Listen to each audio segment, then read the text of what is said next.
You're watching DD India News. I'm Sakal Bhatt. On day 2 of his China visit, Russian President Vladimir Putin visited Chinese city of Harbin, which is also home to large number of Russian population. He visited China-Russia trade fair also on Friday to underscore the strength of economic links between Russia and China. But it comes a day after meetings between Vladimir Putin and Chinese President Xi Jinping, where they praised their deep strategic ties. Russian President Putin's 2-day trip has been taking place amidst growing warnings from United States to China against supporting Russia's military-industrial base. I get you more in this report. In a rare display of camaraderie, Russian President Vladimir Putin and Chinese President Xi exchanged hugs, signaling cementing of new era of strategic partnership between Russia and China during his 2-day visit to China. Hitting hard at US tariff on Chinese-made electric vehicles as unfair competition, adding US sanctions policy was undermining confidence in the dollar. Unfortunately, nowadays, world is arranged in a way that situation connected with unfair competitions struggle appear.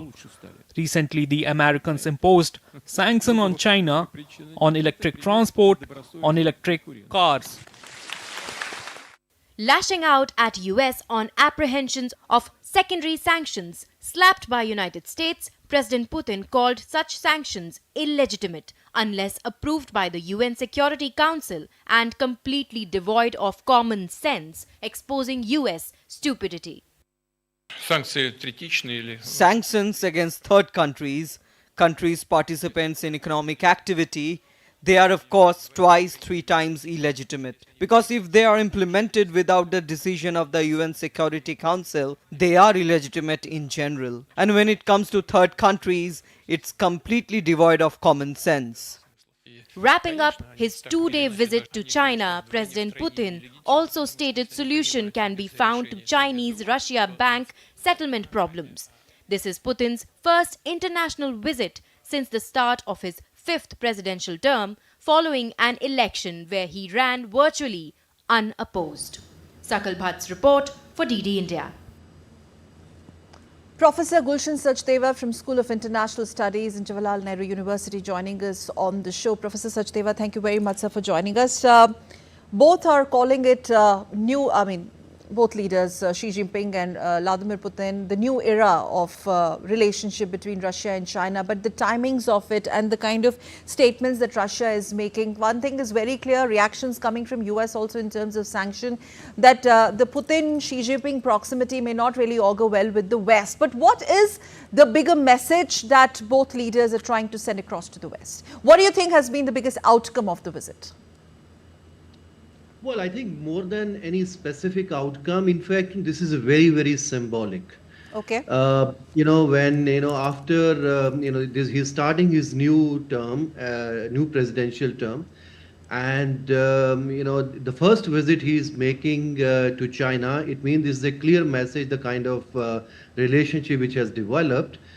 And when both these countries, both Russia and China, are under pressure from the West, Russia is clearly, because of the Ukraine war, under sanctions, and China, now all countries are trying to decouple or de-risk from Chinese economy. Similarly, there are also certain slowdown in the Chinese economy. So within that context, I think the visit, they clearly want to give a message to the world that yes, we are together. And our relationship has really developed, and both are useful for each other, because when both of them are also kind of alarmed by the weaponization of the financial system by the West. Russia is clearly under sanctions. And there are worries in China as well that, things may be tightened. And already, in fact, just last week, President Biden has also announced some of the, tariff increase on the Chinese products, particularly on electric vehicles and medicines and medical supplies, etc.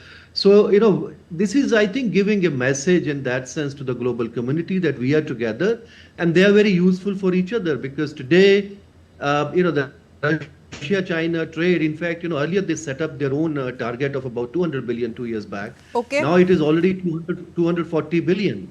And 90% of this trade is being traded today in local currencies. So, they are trying to say to the world that, in fact, this is what President Xi Jinping himself has mentioned, that this is a model for the new international order which they are trying to kind of, set up for the world. Okay, but as the world's largest exporter, China particularly, can it balance its relationships, especially when important trade markets in the EU and United States, as you mentioned, are increasing the tariffs? So is China mentally prepared to walk the tightrope?